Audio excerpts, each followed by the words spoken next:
Faleminderit zoti. Opozita dhe socialistët që fituan mandatin e 4 radhazi shfaqen leximet të ndryshme që i bën raportit përfundimtar të OSBE-ODIR për zgjedhjet parlamentare të 11 majit, gjatë diskutimit të projekt rezolutave për veprimtarinë e institucioneve të pavarura, duke përfshirë ato që ndjekin zbatimin e ligjit dhe kontrollin e institucioneve publike. Një nga gjërat që na provoi ishte me të dhëna, me shifra, dështimi i sistemeve, duke përfshirë nga i sistemi drejtësisë. Në raportin e OSBE-ODIR-it që kam parë, përmendet vetëm SPAK-u. Demokratët Oert Bylykbashi dhe Ivi Kaso ju referuan gjetjeve në raportin përfundimtar në procesin elektoral, duke folur për dështime të institucioneve kundër krimeve zgjedhore.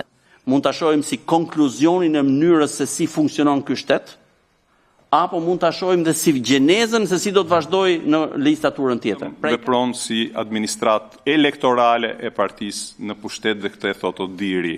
Reagimi par publik për raportin në emër të mazhorancës erdhi nga Ulsi Manja, tashmë në cilësinë e kryetarit të Komisionit të Ligjeve. Dhe secila palë kur vjen tek vlerësimet e shef në këndvështrimin e vet. Të ndarë se si duhet të lexohet raporti e OSBE-ODIR për 11 majin, PS dhe PD bashkohen në qëndrimin se raporti dhe rekomandimet duhen diskutuar në Komisionin e Posaçëm të Reformës Zgjedhore, për të cilin i kanë dhënë një mundësi një procesi gjithëpërfshirës. Ky parlament ka për detyrë që ta vërë gishtin mbi plagë pavarësisht çfarë don apo nuk don qeveria apo institucionet të tjera.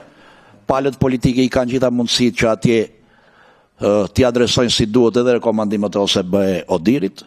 Por, paralelisht me punën për reformën zgjedhore, demokratët kanë dhe një skenar tjetër, të cilin Sali Berisha zbuloi para antarëve të grupit parlamentar.